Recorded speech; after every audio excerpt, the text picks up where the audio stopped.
You're watching Newsfeed AM. Let's take you back to one of our leading stories now, and it is the Section 89 panel report, which Parliament voted on yesterday. Let's get some analysis now, and we speak to the founder of news platform explain.co.za. She's also a political commentator, Verashni Pillay, who talks to us. I haven't spoken to you in a long time, Verashni. It's good to see you. So let's start with the moment that I suspect captivated just about everyone in South Africa, except those who probably knew that she would take this step in Parliament, and that's Dr. Nkosazana Dlamini-Zuma during that vote. Let's quickly take a listen to her before you give me your reaction. Dlamini-Zuma, NC. As a disciplined member of the ANC, I vote yes.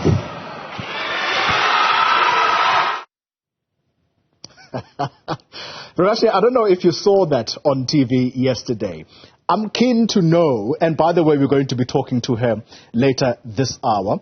I'm keen to know just your reading of the body language first. She was seated between Pravin Gordhan and Togo Didiza. These are fellow cabinet ministers. And just looking at her body language as well, is that something that you anticipated, that here's something big that was coming? You know, Xoli, it really was a remarkable moment. To think that MPs did not break ranks for serious constitutional demeanors by former President Jacob Zuma, and to see Nkosazana Dlamini-Zuma take that step to be so boldly out of line with the three-line party work and all the pressure that the party leaders were putting on MPs to vote with the party line, and for her to stand up and to say the words, "I'm voting with my conscience," for the impeachment process to go ahead. You know, there is something that then is said by the chairperson of the ANC, Gwede Mantashe, after that sitting to reporters outside, and he's quite clear that we are going to have to report to the ANC that there are 5 members who would have gone against the party line. Is it safe to assume that members like Dr. Nkosazana Dlamini-Zuma will likely face disciplinary action? You know, Xoli, it's very hard to say. At the end of the day, you still have a party that is being led by a man who considers himself a pacifist and who acts in many ways, against the instincts of going for the political kill. He really likes to give his opponents, the benefit of the doubt. And with someone as powerful as Nkosazana Dlamini-Zuma, it is very difficult to see how the ANC might discipline her for saying she's voting with her conscience. It's very difficult to see how they might rein in someone like that. On the other hand, she and many of the others, besides the one lady who tried to change her vote, many of the others have been very clear that they're pro the report, they're pro the president facing impeachment. They've been vocal about this. And contrary to other members who chose not to attend, like Ndibisa Sulu and Lemkhize, they did attend and vote with their conscience, as they said. So it'll be very hard to know how the party will discipline them, as Mantashe hinted, without creating another storm in a teacup. But again, Verashni, if we go back into history, the many motions of no confidence that former President Jacob Zuma faced, there were those members that we reported on many, many moons ago who, quote unquote, voted in line with their conscience. Was there any disciplinary action taken at that time, or is this now a special decision for those who would have done this against President Ramaphosa? Well, this is exactly the case, right? The ANC will be in a very difficult position if they take a hard line right now, if they have not done so previously. So, Fadi, you make an excellent point there, that how the ANC will look particularly bad. There will be all those accusations again that Ramaphosa is acting against his enemies. It's one thing to have a step-aside motion when someone's been criminally charged. Ramaphosa usually waits, and he makes the ANC leaders wait until there is a weight of evidence, a body of evidence against a member before he acts. We've seen it with Mkhize and the Digital Vibes contract. We've seen it with various members of the ANC. For the ANC leadership to act against someone who is hiding behind the veil or, saying that they're acting with their conscience when it has not done so before will create a huge political headache for Ramaphosa at a time he can ill afford it. Remember, Friday is the start of the ANC National and Elective Conference.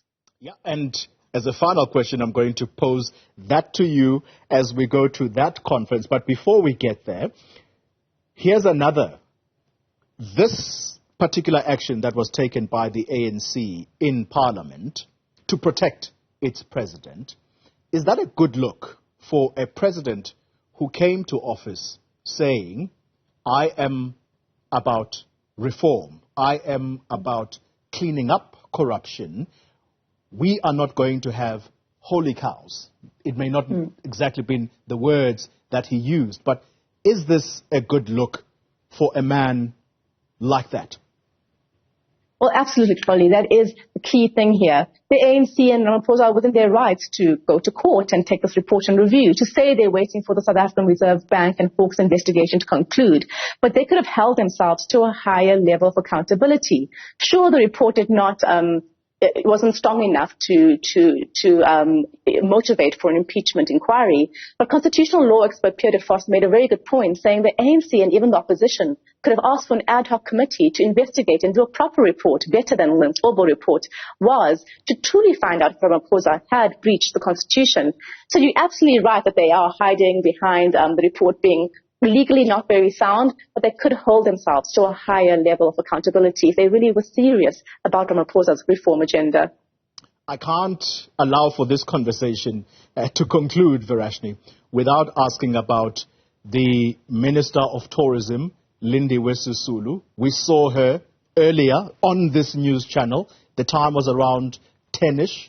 Our colleague Erin Bates was in Parliament. She was there at that ANC meeting, which would have given the instruction as to which way to vote. So she was in Cape Town, but came the crucial moment, she's nowhere to be found. Where was Dr. Xoli Mkhize at the same time? What should we read into their absence? Absolutely. And I think what we can read into their absence is an absolute lack of unity and just deep disorganization with the faction, within the faction that is opposed to Ramaphosa.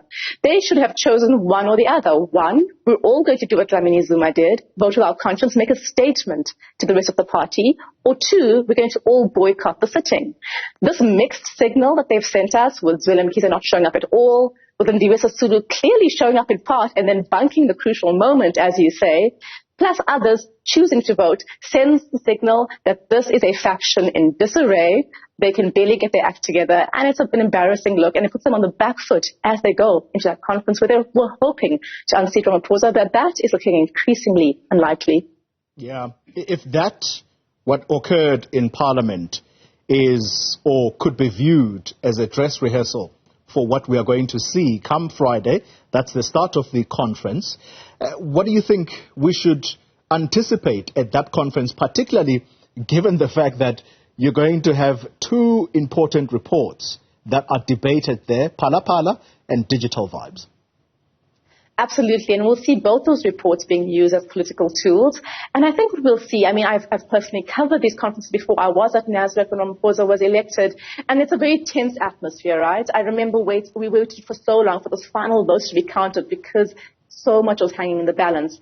And, it was a very close win. This time, based on the numbers of nominations, what Xoli Mkhize got and what Ramaphosa got in terms of nominations from the branches, Ramaphosa is far ahead. But that could change as between the nominations and now, the Phala Phala report came out. However, I believe the Ramaphosa faction is emboldened after his party and allies rallied around him at the NWC, the NEC, and at Parliament. So I think Ramaphosa is actually going into this elective conference feeling more emboldened than he was before.